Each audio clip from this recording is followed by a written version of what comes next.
Ці прыедуць Зеленскі, Путін і Трамп да Лукашэнкі, і якія шансы ў Лукашэнкі трапіць на сустрэчу ў Белы дом? Ці плённыя ягоныя намаганні быць заўважаным адміністрацыяй Трампа праз інтэрв'ю блогеру Науфалю? Наша тэма дня. Добры дзень, тут Ганна Соўвась. Гэта наш штодзённы эфір «Пік свабоды». Мы ў жывым эфіры з палітычным аналітыкам, экспертам Украінскага інстытуту будучыні Ігорам Тышкевічам. Добры дзень, спадар Ігор. Добрый день, только я уже 3 месяца не працую в Украинском институте будущего. Ну, тым не менш, вы застаецеся экспертам і палітычным аглядальнікам, і я сёння цэлы дзень... Я просто палітычны аналітык. Добра. Я сёння цэлы дзень чытала ваше даследаванне «Беларусь на раздарожжы», дзе вы аналізавалі, па якіх сцэнарах могуць развівацца падзеі ў Беларусі і чаго чакаць ад Лукашэнкі ў 2025 годзе. І вот пра сцэнары проксі-дзяржава, піруэты на арбіце Расіі, наш сукін сын, кітайскі са знакам якасці. У пагаворым трошкі пазней. Пачаць я хачу з інтэрв'ю ў соцсетцы X, якое Александр Лукашенко даў набліжанаму да Ілона Маска блогеру Марыо Науфалю. Як можна было зразумець з размовы, гэта беларускі бок ініцыяваў інтэрв'ю. У ім Лукашенко вельмі кампліментарна выказаўся пра прэзідэнта США Дональда Трампа, вельмі высока ацаніў яго намаганні скончыць вайну. Давайте послухаем фрагмент. И я, и Путин, вы прекрасно это знаете, конечно же, поддерживали Трампа. Когда Трамп якобы проиграл Байдену на прошлых выборах, я публично в парламенте буквально через несколько дней сказал, что это несправедливо. Байден тогда Трампа не победил. Потом пошли судебные процессы, осудили не только кто Капитолий штурмовал, но и самого Трампа таскали по судам. Я все время делал заявление о том, что это никакая не демократия, это что-то страшное.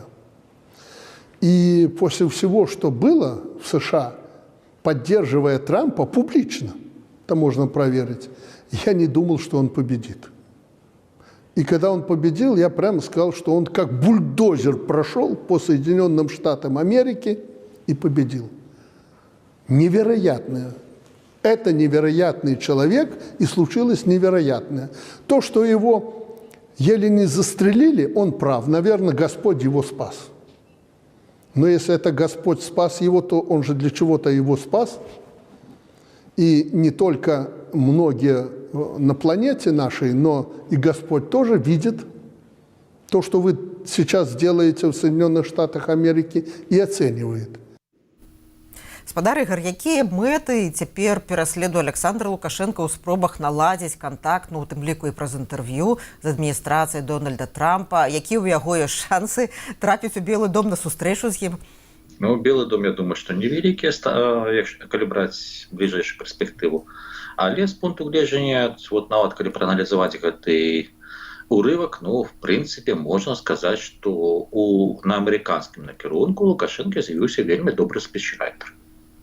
І я бы раіў, прынамсі, апанентам Лукашэнкі, ну, падумаць пра прыкладна такі самы ўзровень прамовы, каб проста гэта таксама такім чынам брифавацца. Таму што калі раскладаць на складнікі, то давайте так. Першае, гэта та ж сама радасць пытання ў рэлігіі і падкрэслена рэлігійнасць атачэння Трампа. Вот, можете подлічыць, колькі раз Лукашенко сказаў пра Гасподні цуд, тое, што Трамп перамог, там застаўся жывым, і пра план Гасподні. Гэта не праваслаўная, гэта пратэстанцкая рыторыка, і, в прынцыпе, нехта гэта напісаў. Другое, тое, што веру самога Трампа асабіста, што ён зноў-такі зрабіць. Так, это таксама падрыхтаваны загадзя тезіс, таму што, в прынцыпе, Трамп любіць сябе любімага, калі сказаць тут вельмі проста. Таму, ну, улічваючы, што хутчэй усё гэта блогеры глядзяць некаторыя людзі атачэння, гэта такі не двухсэнсоўны сігнал, асабліва пасля першых кантактаў такі адбыліся. Ён меўся адбыцца. В прынцыпе, выбралі праз каго данесці, выбралі якімі словамі данесці. Ну, далей паглядзім.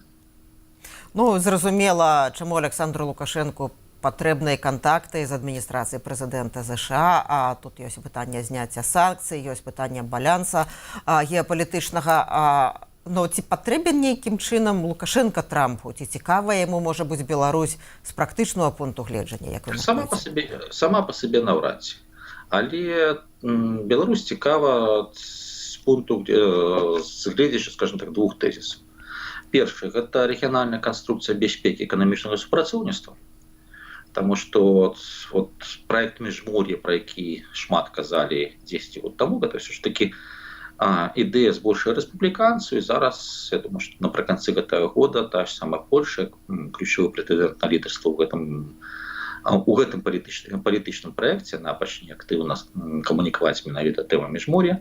І гэта ідэя Злучаных Штатаў Амерыкі па стварэнню такой сабе проксі-кааліцыі, якая была прадстаўніком амерыканскіх інтарэсаў у рэгіёне, балансуючы з аднаго боку Расію, з другого боку Нямецчыну. У фармаце Міжмор'я пастае пытанне, што рабіць з Беларусю. Гэта раз. Другое пытанне – гэта канкурэнцыя з Кітайскай Народнай Рэспублікай. Як бы там ни было, але асабліва 24 год, гэта падняццё ўзроўня адносінаў і інтэнсіўнасці адносінаў КНР і Беларусі. І магчымасць выхаду, на пэўныя, я не ведаю, новыя аб'ёмы і фінансавай, і вайсковай-тэхнічнай, вайсковай супрацы. Адпаведна, для Злучаных Штатаў Амерыкі гэта прынамсі цікава. А другое пытанне, што ў краінах, якія яшчэ не сталі абсалютнай зонай уплыву той ці іншай супердзяржавы, прысутнічаць таксама было б неблага. І тут якраз такі, калі браць краіны, якія, дзе дамінуе ўплыў ЗША і пытанні супрацоўніцтва з Кітаем, там умоўны дзядзя Сэм выступае ў ролі злога паліцэйскага, які б'е па руках. А там, дзе трэба даганяць кітайскі пул, там дзядзя Сэм можа быць вельмі нават добрым. Таму ў дадзеным выпадку два фактары знешнія, якія граюць на руку Рэспубліцы Беларусь. Я не кажу, што абавязкова Лукашэнку, а менавіта Рэспубліцы Беларусь. Таму што пытанне у тым, што размаўляюць з групамі, якія могуць падтрымліваць дыялог або дыскусію пра функцыянал краіны ў будучыні. Калі натуральна, што ў таго, хто кантролюе ўладу, магчымасці больше, таму што ён прымае нейкія рашэнні. Але калі апаненты кажуць толькі пра дыктатуру, дапамажыце нам бедным, сірым убогім, дайце крышачку грашынят, яны перастаюць быць цікавымі. Таму тут пытанне зноў-такі, у тым ліку для апанентаў, гэта магчымасці крышку гаварыць пра тое, чым можа стаць Беларусь. Не з пункту гледжання жаданняў, ідэальных варункаў, а з пункту гледжання розных сцэнарыяў, розных магчымасцяў і рэальнага погляду. Калі такое ёсць, тады ўспрымаюць сур'ёзна. Калі ёсць проста просьба, што называецца, дайце пакушаць і не замінайце жыць прыгожа, на гэта ёсць аўдыт USAID. Мы ў жывым эфіры «Піку свабоды» разам з украінскім палітычным аналітыкам Ігорам Тышкевічам. Вы можаце задаць яму пытанні падчас нашай трансляцыі. Я іх агучу. Таксама вы можаце пакінуць каментары пад гэтай трансляцыяй. Такім чынам яе зможа паглядзець больш людзей, але калі ласка, памятаеце пра бяспеку. Я сёння ў вашым фейсбуку прачытала, вот зараз працытую, што Mosaic Company, запомніце гэту назву, можаце пагугліць, бо можа так здарыцца, што гугліць у сувязі з працэсамі ў Беларусі давядзецца ўжо праз месяц-два. Заадно трошкі каго спансавала дадзеная кампанія. Вот і я якраз таксама паглядзела, прагугліла. Гэта амерыканская хімічная кампанія, яна базуецца ў Тампе, штат Флорыда. Яна здабывае фасфат, калій, збірае мачавіну для ўгнаення праз розныя міжнародныя дыстрыбутарскія секты. І гэта найбуйнейшы вытворца калійных і фосфарных угнаенняў у Злучаных Штатах. І я так разумею, што гэта можа быць звязана з таемнымі перамовамі, якія, магчыма, вядуцца аб зняцці санкцый на пэўных умовах, зняцці санкцый супраць Беларусі. Што вы можаце на дадзены момант сказаць, акрамя таго, што вот эту загадку пакінулі ў сваім фейсбуку? Я пакуль што скажу наступную рэч. Памятаецца шум вакол санкцый супраць Беларусь-Калія. І я думаю, што пэўная колькасць людзей так ці інакш чула прозвішча Мазепін. Это ўладальнік Уралхіма, расійскага канкурента. той, хто думае, што станам на сёння пад санкцыямі беларускія расійскія калійшчыкі, вельмі моцна памыляецца.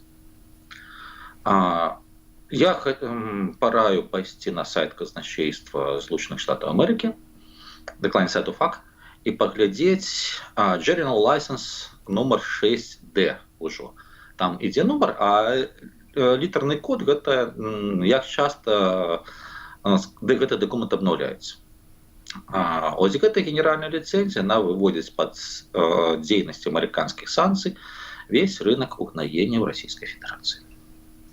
Гэта было ўведзена ў 2022 годзе, скажем так, на палях так званай зернавой здзелкі з Украінай.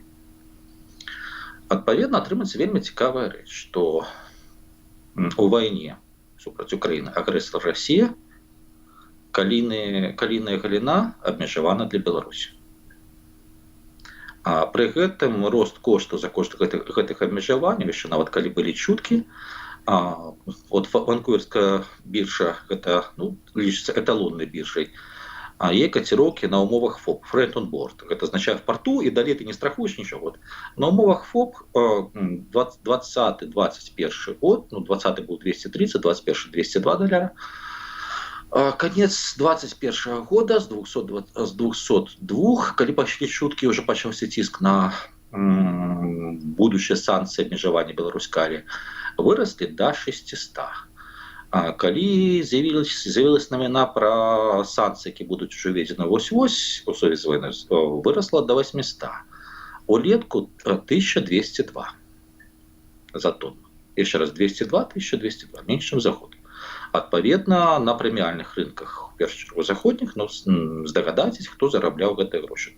Або задайте собі питання на логіку. Той, хто під санкціями, це той, у дотичної якого денежний General License. Ось, відповідно, так вигодотрымальникам санкцій супраць беларускай калійкі стали расійскія кампаніі, у першую чергу. Тому що, апроч того, що яны атрымалі просто звышпрыбыткі, яны яшчэ збілі магчымасць пераразмеркавання рынку. Бо мы звыкліся думаць, што ў Беларусі крышку менш доля на сусветным рынку, там 13-14, у России крышку болей. По стану 2020 год ситуация менялась. Беларусь была больше. Но плюс еще мусіў вводиться Петриківський ГОК і мусіў вводиться Славкалій. Гэта еще 4 миллиона тонн, фактически 45% того, что вырабляла Беларусь. Мог быть великий передел на калійным рынку сусветным. Не на користь России. Этого передела станом на сёння не адбылося. Так само подумайте, кто в этом зацікаўлены и чему прозвище Мазепин, скажем так, фигуровало вокруг Беларуси, принамсі по колах еще с 19 года. Відповідно, станом на тепер Злучені Штати Америки активно спробують гуляться в гандлі ресурсами. Так, яны будуть супрацоўнічаць з Расійскай Федэрацыяй, тому що США імпартавалі у 22-23 годзе калійку не толькі з Канады, але і з Росіі. У 22-м ще беларускія пастаўкі невялічкі былі, у 23-м ужо не, да рэчы. Ось, так само на санкцыі, не санкцыі, хто агрэсар.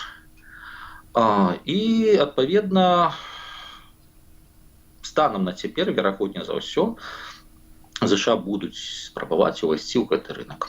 Гэта, прынамсі, то, што будзе прапановаць Лукашенко.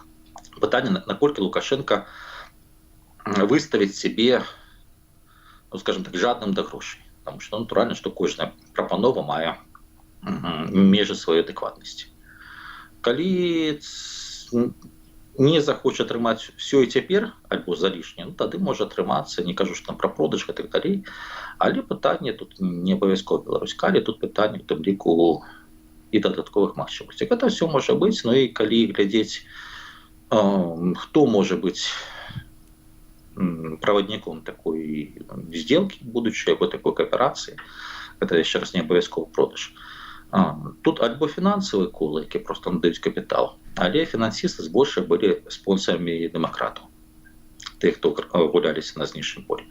Альбо другі варыянт, ресурснікі, якія маюць профільныя актывы. Далей думайце самі. Як вы мяркуеце, вот ва ўсіх гэтых раскладах, дзе можа быць лёс беларускіх палітзняволеных, ці будзе згадвацца? Разменная монета. Патрэбен, назовем так, некі сімвальны жест, некі знак, што быццам і Беларусь готова мяняцца. Ну, гэта таксама фактычна палітычны знак, які пэўную меру легітымізуе магчымасць перамовы. Таму так, хутчэй за ўсё, калі будзе здзелка, будзе дастаткова вялікае вызваленне.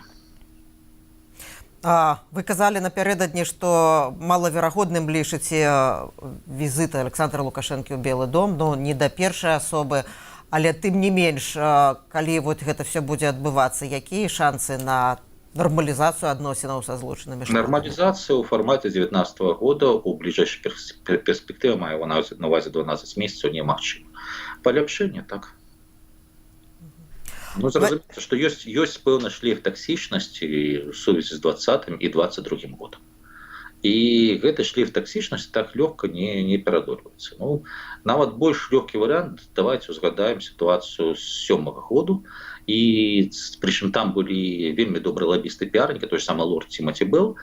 У іх працэс пераўтварэння Лукашэнкі на рукапаціскаемага заняў 2,5 гады.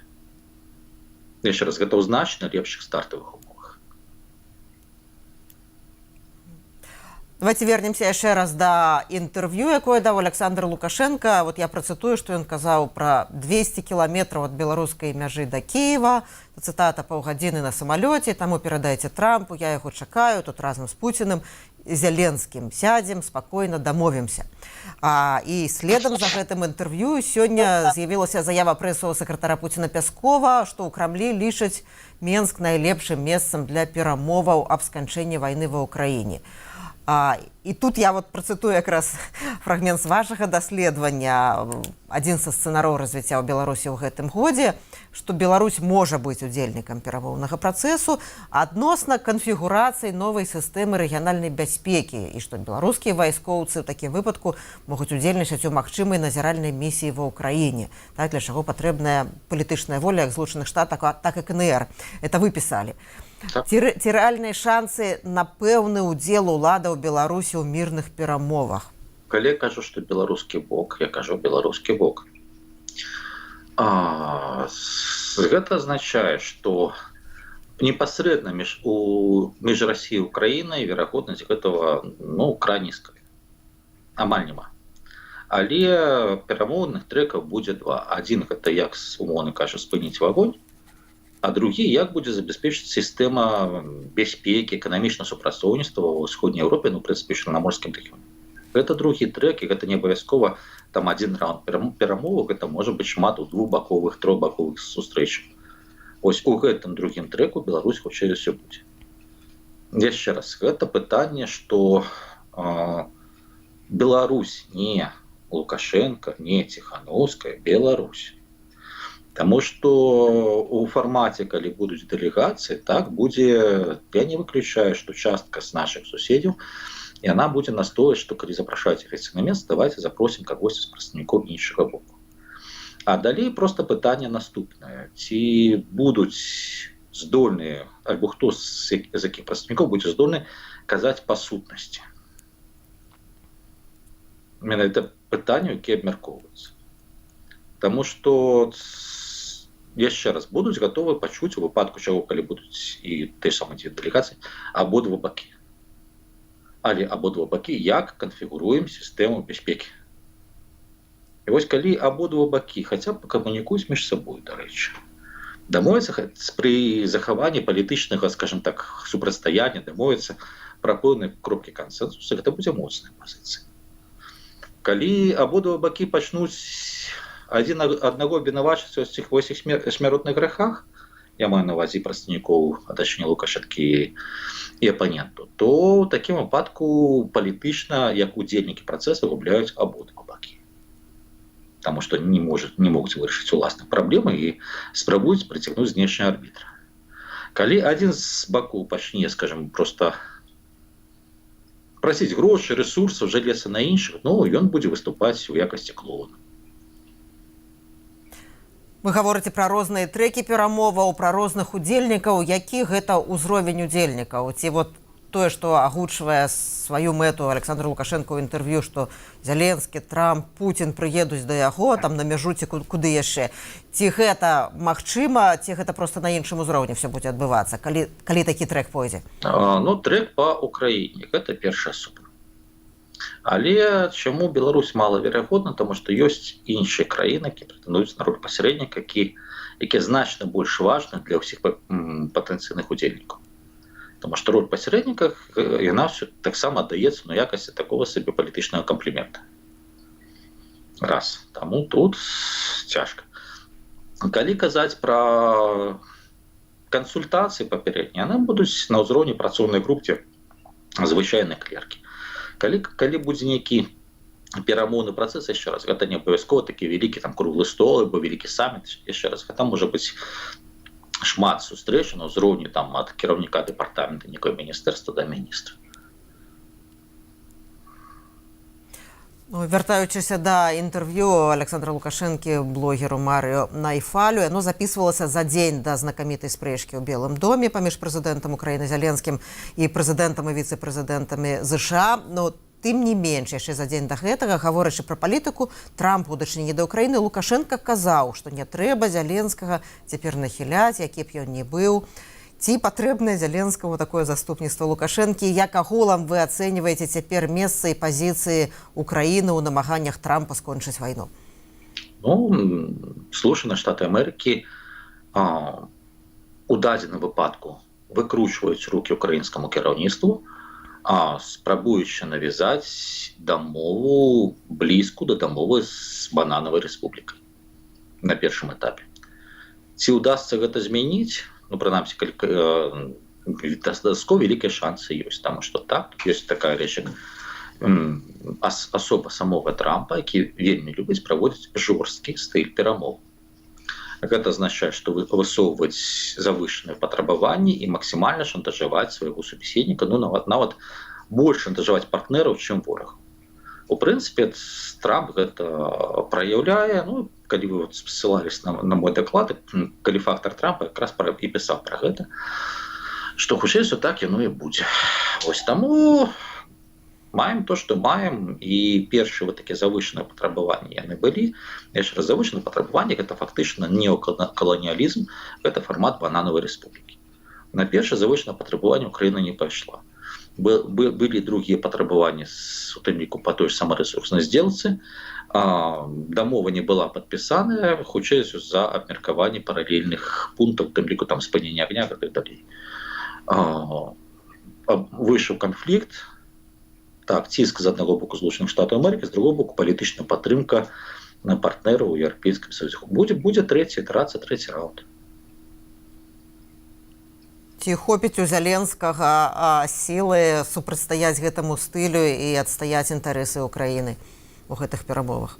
Ну, тут пытанне не толькі ў гэтых перамовах, тут пытанне, ці хопіць магчымасцю, таму што гэта гаворка не пра тое, што падпісалі, все гэта будзе.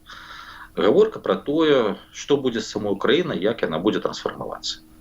І гэта знешні контур або знешняя падтрымка ці адсутнасць такой вызначаецца пэўным наборам двухбаковых і шматбаковых дамоўленасцяў. Злучаныя Штаты Амерыкі сёння гэта адзін з бакоў.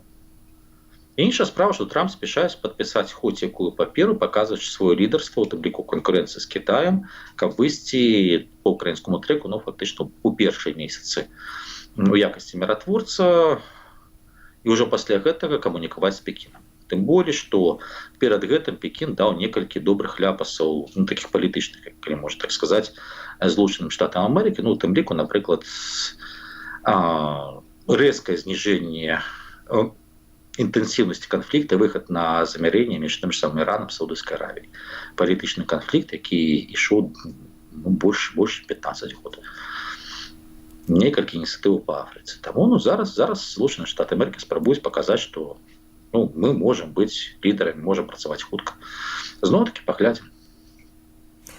Я ізноў вяртаюся да інтэрв'ю. Александр Лукашенко пахваліў ім Трампа і за пачатак рэвізіі агенцтва міжнароднага развіцця ЗША, бо на яго думку яны фінансавалі перавароты ў краінах, і наш мяцеж, то ён мае на ўвазе, та цытата, тое, што было ў Беларусі ў 2020 годзе, фінансаваўся па гэтых крыніцах. Нема пацверджанай інфармацыі, што агенцтва міжнароднага развіцця Злучаных Штатаў нібы фінансавала пратэст у Беларусі. Гэта арганізацыя міжнароднай дапамогі, яна сканцэнтраваная найперш на гуманітарных праектах. Наколькі гэта дзейнасць новай адміністрацыі ЗША па згортванні фінансавання вонкавых праграмаў адпавядае інтарэсам Александра Лукашэнкі? Ці могуць яны на гэтай глебе агульную глебу знайсці на гэтай тэме? У кароткатрывалай перспектыве хутчэй за ўсё так. При гэтым я не могу пагадзіцца з вашай тэзай, што гэта толькі гуманітарна. Даруйце, калі ласка, каб гэта было толькі гуманітарнае, не было б такога траўра ў цэлага шэрага беларускіх палітычных лідараў і сродках масы інфармацыі. Таму давайте будзем шчырымі, што значная частка палітычнага актыва кармілася з гранту USAID. Пытанне ў іншым. Калі USAID дае нейкія грошы, альбо іншы любы дабрачынны фонд, пытанне, наколькі ацэньваецца эфектыўнасць такіх укладанняў. Таму што на мягкую сілу альбо фінансуюць мягкую сілу усе бакі. Напрыклад, зараз я сканчваю даследаванне па фінансаванню мягкай сілы Расійскай Федэрацыі. Гэта толькі з бюджэта $1 200 000 у умовах вайны, на хвілінку. Таму гэта нармальны працэс для любой краіны, і тая краіна, якая не фінансуе падобныя праграмы за мяжой, но она становіцца проста аб'ектам прыкладання такіх праграмаў на сваёй тэрыторыі. Але з USAID ёсць адна, скажем так, хіба. Па-першае, цыкл бюджэтнага года, па-другое, адсутнасць аўдыту эфектыўнасці. Таму што грошы выдаюцца на дасягненне нейкіх мэтаў, на рэалізацыю нейкіх задачаў. Пэўныя мэты не абавязкова рэалізуемы на працягу года. Але калі ты працуеш у рэжыме планавання толькі аднаго года, тады часткі мэту ты не дасягнеш ніколі, таму што калі ключовым становіцца нішто змянілася, а наколькі прыгожа напісана справаздача, то грошы будуць атрымаць тыя ж самыя, як дакладней тых, хто умее прыгожа пісаць справаздачы. І сыходзячы з гэта ў кароткатэрміновай перспектыве, Лукашенко можа пляскаць у далоні, казаць усё цудоўна. У сярэдняй і доўгатрывалай перспектыве, сярэднетрывалай перспектыве. Я хочу згадаць, што ў Беларусі быў кароткі момант, калі беларуская, у тым ліку палітычная дзейнасць магла выйсці хаця б часткова на самафінансаванне. Гэта 20-21 год, так званыя донаты і так далей. Калі з'явілась хваля грантавай дапамогі, то сувязь с мэтавай группой, адваротная сувязь, она стала не такой прыярытэтнай для значнай часткі грантатрымальнікаў. А гэта сувязь з грамадствам, гэта вызначэнне, што ты хочаш рабіць. Ты хочаш займацца зменамі ў дзяржаве, ці ты хочаш атрымаць грошы. Тыповейшы прыклад, гэта калі браць такі расстаноўку прыярытэтаў паводле грантаў, то в Аб'яднаным пераходным камітэце ёсць прадстаўніцы ці прадстаўнікі па гендерных пытаннях, няма прадстаўніка па эканомікі. Пытанне на засыпку. Калі ты збіраешся мяняць Беларусь або становіцца ўладай Беларусі, табе прыярытэтныя гендерныя пытанні ці эканоміка? Гаспадар Ігор, я адзінае, што вас папраўлю, няма прадстаўніка па гендерных пытаннях. Калі я не памыляюся, там ёсць прадстаўніца па сацыяльных пытаннях, прадстаўніца, і ў яе ёсць намесніца па гендерных. А прадстаўніка па гендерных пытаннях няма. Окей, намесніца. Да хоць ты гаршком назаві, або печку не сталі. Старая беларуская прымаўка. Ці ёсць прадстаўнік па эканомікі і 3 намесніка? Таму што на эканоміка яна не цікавая. Там лічбачкі і так далей. На гэта грошы не збярэш. Я хацела якраз у нашай размове даць вам паслухаць Валера Кавалевскага, былого прадстаўніка Аб'яднанага пераходнага кабінету, цяпер ён кіраўнік агенцтва трансатлантычнага супрацоўніцтва. Ён быў якраз госцем у жывым эфіры «Піку свабоды». Ён казаў пра тое, што заўчасна казаць, што Злучаныя Штаты больш не лідары свабоднага свету. Давайте паслухаем. Я думаю, што вельмі заўчасна зараз казаць пра тое, што Злучаныя Штаты больш не лідар свабоднага міру. Все ж таки гэта такое пытанне вельмі ацэначнае. Я б не спяшаўся з такімі паспешлівымі ацэнкамі. Гэтаксама, як і казаць пра тое, што тактыка Злучаных Штатаў на сённяшні дзень менавіта ў дасягненні міру ва ўкраіне яна адназначна пройгрышная. Все ж таки можна аддаць належнае Дональду Трампу тым, што ён разварушыў гэтую сітуацыю, што ён прыцягнуў да яе ўвагу, ён прымусіў дзейнічаць і Расію, і Еўропу, і самого Зеленскага. Спадар Ігор, ці вы згодныя з Валером Кавалевскім? Давайте я все-таки скончу адказваць на папярэднае пытанне пасля гэта. І калі браць сярэднетэрміновай, доўгатэрміновай перспектывы. Калі ты пачынаеш звязвацца з мэтавай групамі, а калі у палітыка мэтавая група беларусы, то ты спрабуеш атрымаць ад іх рэсурсы. Адпаведна, ты пачынаеш думаць, як уплываць на розныя сегменты беларускага грамадства, як рэагаваць на іх. І гэта ўжо небяспечна для, у тым ліку, атачэння Александра Лукашэнкі, таму што вяртаецца вось гэта сувязь з грамадствам.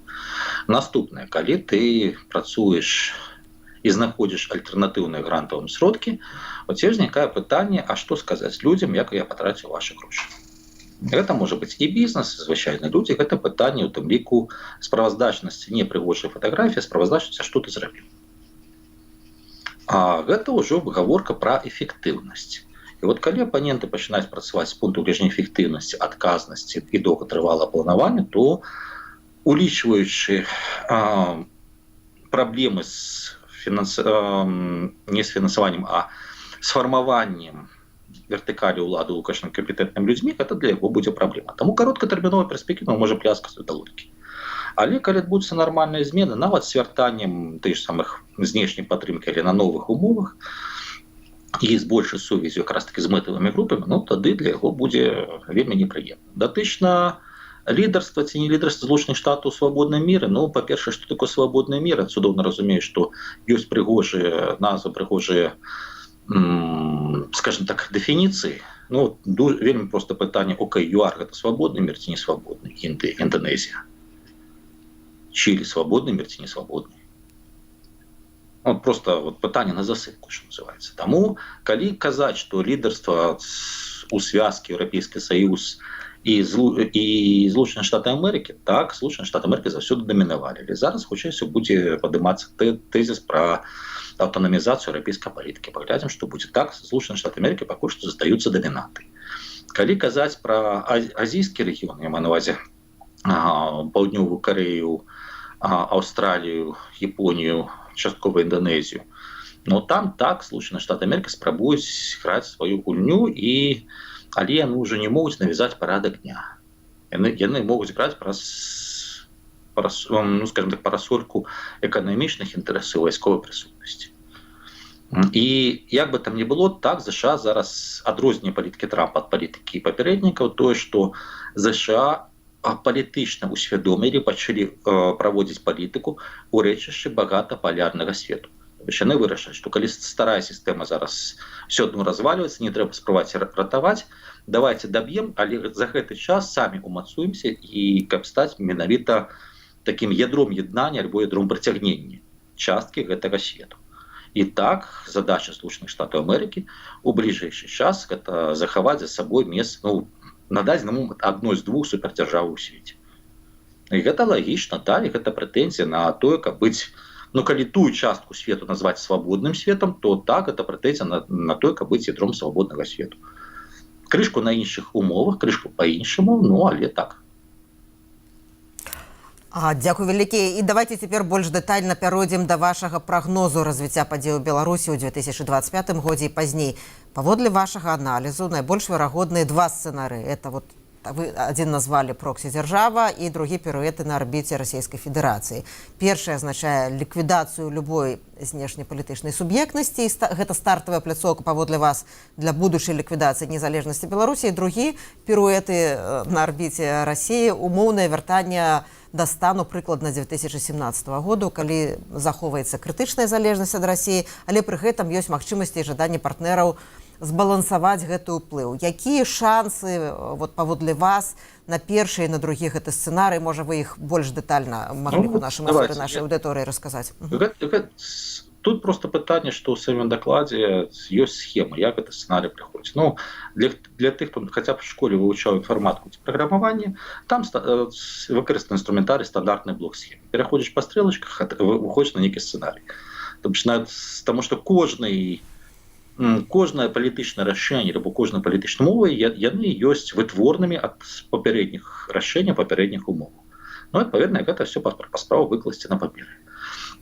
Таму пры умове, калі атачэнне Лукашэнкі не будзе справадзенасці баланс Расіі, ну фактычна мы здаемся Расіі, тады гэта адразу звалім у проксі-дзяржаву. Пры умове, калі будзе спрабаваць, ну тады так ключавая, скажем так, ёсць некалькі сцэнарных ліній, які прыводзяць у проксі-дзяржаву, ну яны аб'ядноўваюцца пад адным у одну групу. Это означает, что Беларусь поспробовала сбалансовать уплыв Российской Федерации с Соединенными Штатами Америки. Китаем нарвалась на конфликт с РФ моцный и при этом не атрымала, скажем так, компенсаторных механизмов от потенциальных партнеров. Это прокси-держава. У выпадку, калі Беларусь вайшла ў перамоўны працэс вакол Украіны, вот якраз таки, альбо Злучаныя Штаты Амерыкі вайшлі ў пэўнае палітычнае супрацьстаянне з Кітаем, без перамоваў па Ўкраіне, і Беларусь атрымала кампенсаторны механізм што ад адных, што другіх, альбо ад якога-небудзь іншага боку, так з'яўляецца верагоднасць. Ось гэта сцэнарый перыяду на рабіце Расійскай Федэрацыі. Ну, зноў-такі па схеме, той, хто ведае арыфметыку, ён можа сам вылічыць прыкладную верагоднасць, сыходзячы у сваіх уяўленняў пра рэальнасць. Калі браць першы выбар, ці хоча атачэнне Лукашэнкі збалансаваць уплыў Расіі, гэта азначае не столькі захаваць незалежнасць Беларусі, колькі захаваць уладу Лукашэнкі. Калі браць 80 за 20 супраць, то ў такім выпадку і все астатнія моманты выбору браць 50 на 50, то абодва гэта сцэнарыі роўна верагодны прыблізна 36%. Калі хтосьці лічыць па-іншаму, ну па гэтай схемке яшчэ раз можна гуляцца як хочаш, то бишь расстаўляеш свае адсоткі, як ты лічыш верагоднасць таго ці іншага варыянты бачыш. Ну і дарэчы, як будуць развівацца падзеі, тут таксама, таму што кожны раз стартавая кропка спускаецца на іншы ўзровень, і адпаведна адсоткі верагоднасці будуць зменьвацца. Там яшчэ такі пад сцэнарый ёсць анексія плюс транзіт, так? Это ён зусім невялікі, 10%. Як тут могуць развівацца падзеі? Тут вельмі проста. Паспрабавалі адскачыць ад Расіі, а Расія націснула эканамічна, Расія націснула палітычна, пры гэтым Кітай умыл рукі, вырашыў, што не буду звязвацца з Злучанымі Штатамі Амерыкі, умылі рукі. Все. І яшчэ два сцэнара ў вашым даследаванні. Даруйце. У такім выпадку, чаму анексія плюс транзіт? Таму што альбо транзіт плюс анексія, гэта можа быць па-рознаму. Ну, проста пытанне такое, што гэта начцовае вырашэнне і пытанне незалежнасці Беларусі, і, магчыма, праблема Лукашэнкі, калі не будзе згодзен на транзіт. Ну, а з дыктатарам можа всякае здарацца. Пачынаючы ад таго, што ён вырашыў сам сысці, сканчваючы, не ведаю, стаў на лыжы, патануў у басейне, ну, альбо народная рэвалюцыя і буйствам дэмакраты Расія гэта таксама умее гуляцца. Ну, возьмите прыклад Абхазіі. Яшчэ два сцэнары вы апісваеце, вы называеце іх малаверагоднымі, даеце такія метафарычныя назвы «Наш сукін сын» і другая «Кітай са знакам якасці». Патлумачце, калі ласка, гэты сцэнар. Ну, «Наш сукін сын» — гэта фраза, яку прыпісваць Рузвельту пра самосу. Конечно, сукін сын, але «Наш сукін сын». Гэта якраз такі амерыканскі вектор, супераптымістычны сцэнарый, што Лукашенко паехаў, умоўна кажучы, Белы дом да Трампа, яго прынялі, запусцілі кудысьці на арбіту перамовы па Ўкраіне, Расія спрабавала штосьці сказаць, але моцныя дэмакратычныя Злучаныя Штаты Амерыкі сказалі не чапаць маленькіх і завалілі Беларусь інвестыцыі, калі коротка. Тады, да, атрымліваецца, што гэта такі фарпост альбо шэрая зона між китайским и американским вплывом, так званая зона раздельного китайско-американского впливу, где отбываются процессы. Ну, на первый погляд, да, это подается абсолютной фантастикой. Вероятность такого близко 3% знотки при тых умовах, как я сказал, але при этом, ну, давайте поглядим, у нечем такие сценарии сегодня реализуются в Казахстане. Починает реализовываться. Еще раз, пытание сценариев это на протягу года. Это стартовая позиция. Китайцы со знаком якости, это конфликт Злучаных Штатов Америки с Китаем. досыць рэзкі маю на ўвазе палітычнай, але не вайсковай. І калі абедзве краіны вельмі хутка выбудоўваюць сваю зону ўплыву. У такім выпадку у Пекіну, і калі Пекін якраз таки вырашае выбудоўваць такую зону ўплыву, яны патэнцыйна Беларусь разглядаюць як адзін з вузлоў, скажем так, сваёй сеткі рэгіянальнай, і захаваць гэты узел, гэта будзе азначаць, што рэзка актывізавацца і зноў-такі сказаць, але ўжо па-кітайску не шапайце маленькіх. Тады адзін асобна ўзяты беларус скажа, што да, беларусы гэта кітайцы з знакам якасці і з кары на твары ў Пекіне. От да вас прыходзяць пытанні, я агучу адно з іх. А зараз, калі Трамп намякае на тое, што еўразвяз мусіць сам сябе бараніць, ці не робіць гэта распад Расійскай Федэрацыі выгадным для еўрапейскага звязу? Як бы вы адказалі? На жаль, не. Тут я раю паглядзець менавіта становішча дакумент як амерыканскі, дарэчы, так і еўрапейскі. Апошні дакумент пра Расію быў прыняты ў пачатку 22-го году, за некалькі тыдняў да пачатку вайны. Ён называецца «Стрымліванне і супрацоўніцтва». Для Еўрапейскага Саюза, таксама для Злучаных Штатаў Амерыкі, у гэтым трагедыя Украіны, на жаль, што вайна вядзецца з вельмі цікавымі ўводнымі. Калі казаць пра аслабленне Расіі, як не парадаксальна, але ў гэтым зацікаўлены ўсе. Таму што ў 21 годзе яшчэ разглядалась, калі былі размовы пра шматпалярны свет, 3 цэнтры: Москва, Пекін, Вашынгтон. Але Москва гэта даўно не вядучая эканоміка свету, Москва гэта не тэхналагічны лідар, апошняя карта ў Пуціна заставалась гэта вайсковая палохаць, што ў нас другая армія міра, як ён казаў. Але 22 год і атрымалась вельмі цікавая сітуацыя, што так званая другая армія свету, яна пайшла агрэсія на краіну, пра якую сама ж казала, што гэта failed state, што гэта краіна, якой не адбылося. І атрымала па галаве. От Кіев за 3 дні, ён ператварыўся ўжо ў 3-й год вайны, прычым з каласальнымі стратамі сярод Расійскай Федэрацыі. І гэта навочна такая дэманстрацыя таго, што даруйце, і апошні гэта козырь у Расіі таксама не надта ёсць. І гэтым пачынаюць карыстацца. Кітай адкусіў Расію ўплыў у Цэнтральнай Азіі, Турэччына вырашыла пытанне па Каўказу, вырашыла пытанне па Сірыі.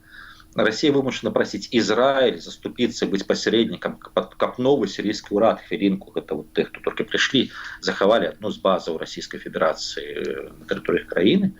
Это таксама такая смешная ситуация. Таму для России, да, критично важно выйти пераможцам, або з карціны перамогі у гэтай вайне, таму што калі яны выходзяць з паражэннем, то так, это внутрипалітычны крызіс. Але вот калі глядзець вот такому послаблению России, то тут зацікаўлены і Вашингтон, і Пекін. Таму што для іх, в принципе, очень проблема. Конкурент, які прэтэндаваў на траціну свету, он сам себе прынізіў, і зараз свет можна умоўна распісаць на двух. Гэта ж больш выгодна. Полова гэта лепей, чым 1/3. Раз, калі казаць простымі словамі. Пры гэтым Кітай вядзе з Расіяй палітыку такую самую, як Расія спрабавала весці з Беларусю, гэта прывязка расійскай эканомікі да сваёй. Але Кітай дзейнічае праз тэхналагічную прывязку, праз перавядзенне на тэхналагічны уклад кітайскі. І сыходзячы з гэтага, Кітай зацікаўлены ў завяршэнні вайны в Украіне. Умоўна кажа, праз 5 хвілін пасля таго, як падзеі будуць ужо незваротнымі для Расійскай Федэрацыі. Злучаныя Штаты Амерыкі за 5 хвілін да таго. І от трагедыя такая, што для абодвух краін, вось гэтых вялікіх краін, Расія патрэбна, скажем так, без гісторыі паражэння. З іншага боку, для абодвух гэтых краін Украіна патрэбна без гісторыі паражэння. Таму што разваленая Украіна, якая патрапляе ў зону ўплыву Расіі, гэта выклік для Кітаю, гэта выклік для рэгіянальнай бяспекі, выклік для лагістычных шляхаў, для Злучаных Штатаў Амерыкі, гэта геапалітычная катастрофа ва ўсходняй Еўропе. І от парадокс гэтай вайны, што знешнія сілы, у Еўрапейскага Саюза прыкладна такія ж самыя ўлікі. І парадокс гэтай вайны, што знешнія сілы спрабуюць гуляць у вайне, каб не даць ні аднаму з бакоў дабіцца капітуляцыі іншых. Я хотела зноў вярнуцца да вашых сцэнароў. У якім з іх пры яго рэалізацыі ёсць шанец на вызваленне палітзняволеных і хаця б на зніжэнне ўзроўню рэпрэсій у Беларусі? У большасці. Апроч проксі-дзяржавы, нават як не парадаксальна, нават пэўны транзіт, гэта ўсё адно хоць ён і прарасійскі, но будзе суправаджацца пэўнай змене. Ну, гэта просто таксама логіка працэсу, што для баланса расійскага ўплыва больш сцэнарою пра спробу ці удалу ці не удалу балансаваць расійскі ўплыў трэба нешта дэманстраваць. З палітычных крокаў Лукашенко можа дэманстраваць толькі, даруйце ласка, за цынізм, гандаль галавамі.